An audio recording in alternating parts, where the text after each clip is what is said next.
Hola, te habla Gabriel Andrade desde Maracaibo, Venezuela. Y hoy quiero conversar sobre el extraño caso del carlismo.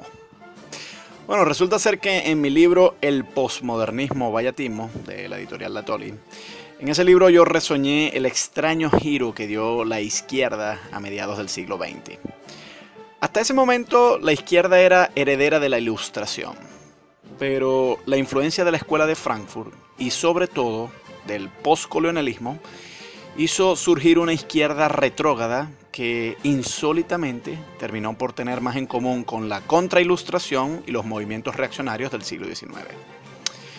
En mi libro yo presento a Marx como un continuador de la Ilustración y la modernidad. Lógicamente, su socialismo científico no tenía paciencia para las nociones místicas y primitivistas que hoy la izquierda promueve. Así, por ejemplo, si bien Marx reprochó a los británicos por sus intenciones imperialistas, Marx supo comprender que el imperialismo británico era una fuerza modernizadora en la India. A diferencia de muchos progres de hoy, Marx no estaba dispuesto a romantizar la vida premoderna. Pero yo ahora pienso que debí matizar algunas cosas en ese libro, porque es que insólitamente Marx terminó por defender movimientos reaccionarios y contrailustrados que buscaban un regreso al trono y el altar. Y en esto me refiero al carlismo. Bueno, resulta ser que Fernando VII, el infame rey español, de quien nosotros aquí en América nos independizamos, ese rey modificó la ley que habría hecho a su hermano, Carlos se llamaba, lo habría hecho rey de España. Con la nueva ley, Fernando permitía que su hija, la futura Isabel II, heredara el trono en vez de Carlos. A la muerte de Fernando VII en 1833, pues Carlos organizó una rebelión para intentar acceder al trono en una cruenta guerra civil. Entonces se enfrentó a la regente María Cristina, que era la madre de la niña Isabel. Aún no estaba en edad para gobernar. Los partidarios de Carlos vinieron a llamarse los carlistas y representaban el viejo orden tradicionalista. Ellos defendían a ultranza la primacía católica y el absolutismo, a la vez que abominaban el liberalismo y las reformas que se habían venido haciendo y cuyos representantes pues más bien lucharon del lado de María Cristina en esa guerra civil. Los carlistas fueron derrotados en esa guerra, pero en las sucesivas décadas, en medio de la caótica historia política española del siglo XIX, los carlistas se volvieron a sublevar, pero nunca con éxito. Así pues, los carlistas nunca gobernaron, pero hicieron mucho ruido como rebeldes frente al liberalismo, al punto de que captaron la atención de Marx y Engels en un artículo que se llama La Revolución Española de 1808 a 1842. Marx y Engels veían al carlismo como un auténtico movimiento popular agrario, enfrentado a las élites burguesas liberales promotoras del capitalismo y la industrialización. Aparentemente, Marx y Engels, me temo, cayeron en la trampa de creer que todo rebelde que se enfrente al capitalismo es bueno. Entonces dejaron de lado el hecho de que los carlistas eran en buena medida herederos de aquellos infames que tras expulsar a Napoleón a inicios del siglo XIX en España gritaban ¡Vivas las cadenas! Marx y Engels incautamente apoyaban una guerrilla que en el fondo promovía una vuelta al feudalismo y la teocracia, es decir, a la rancia España del antiguo régimen. Tristemente, Marx y Engels en este caso apoyaron el atraso. En eso, bueno, yo me temo que se parecieron demasiado a los posmodernos que hoy repudian el progreso y la modernidad. El único éxito militar sustancioso que tuvieron los carlistas fue en la rebelión de 1936, que dio origen a la Guerra Civil Española, por supuesto. Cuando surgió el bando nacional, es decir, el de Franco, con el abrumador apoyo del clero y los sectores más tradicionalistas de España, pues el carlismo naturalmente se plegó a ese bando. Los requetés, que eran las milicias carlistas, lucharon así en contra del bando republicano. Y al final, tras una larga lista de derrotas militares en el siglo XIX, por fin los carlistas ganaron una guerra en la Guerra Civil Española. Pero desde sus inicios, los bastiones más fuertes del carlismo fueron el País Vasco, Navarra y Cataluña. Y además de defender el rancio tradicionalismo, los carlistas también eran muy celosos con la descentralización y el régimen de fueros en esas regiones. El lema de los carlistas siempre fue Dios, patria, fueros y rey. Es fácil hacerse la imagen de la ETA como una organización de ultraizquierda y de alguna gente como Pablo Iglesias que defiende a los terroristas. Uno siempre cree que la izquierda está con la ETA y que la ETA, el nacionalismo vasco siempre ha sido de izquierda, pero no.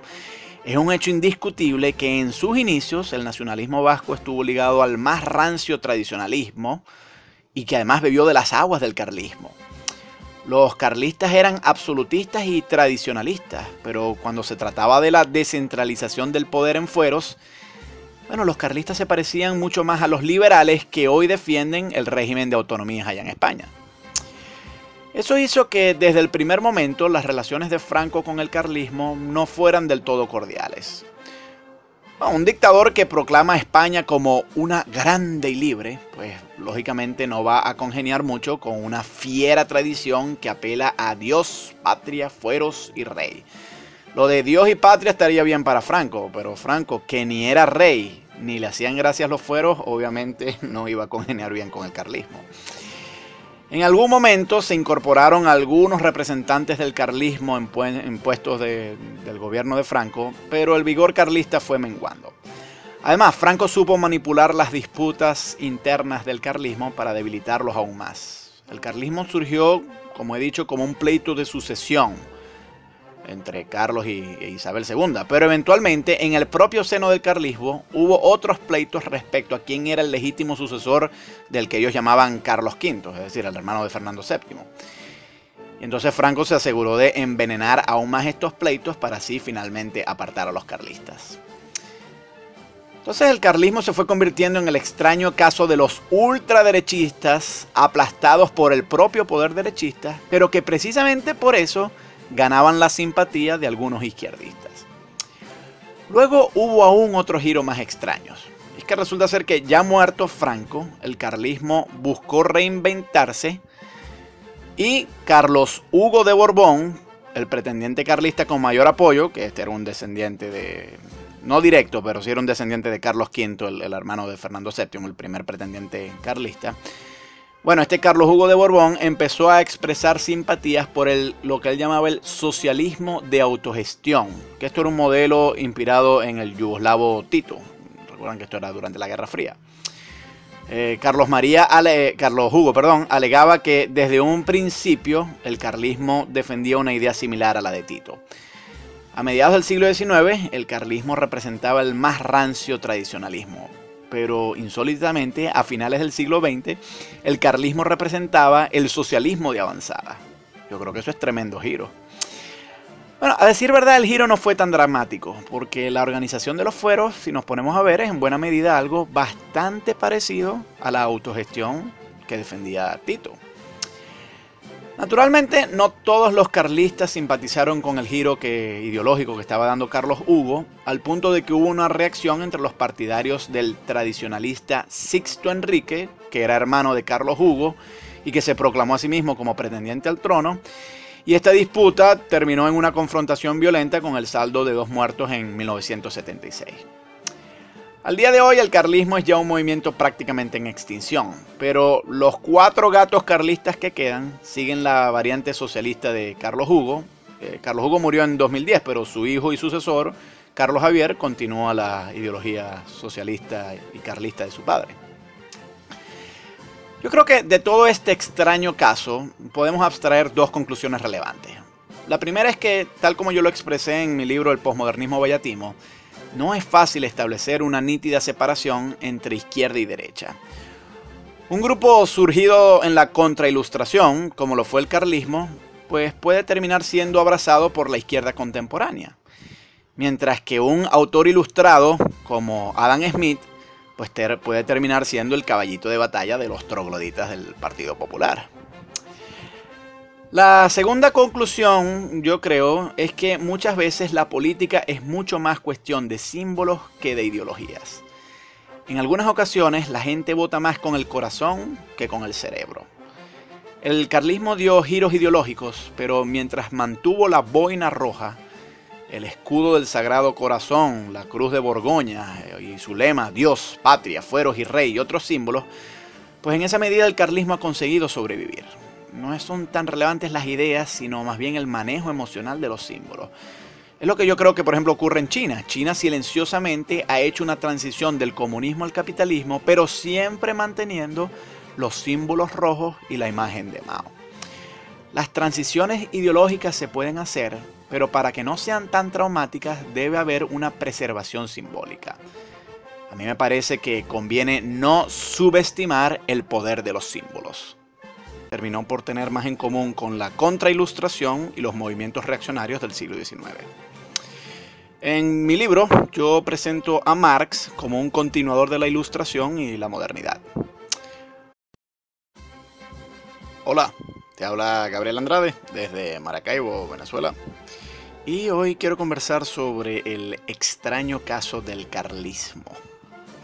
Bueno, resulta, lógicamente, su socialismo científico no tenía paciencia para las nociones místicas y primitivistas que hoy la izquierda promueve.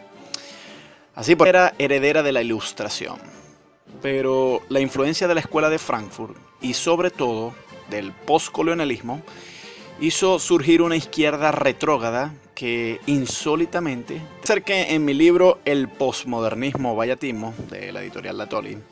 En ese libro yo reseñé el extraño giro que dio la izquierda a mediados del siglo XX. Hasta ese momento la izquierda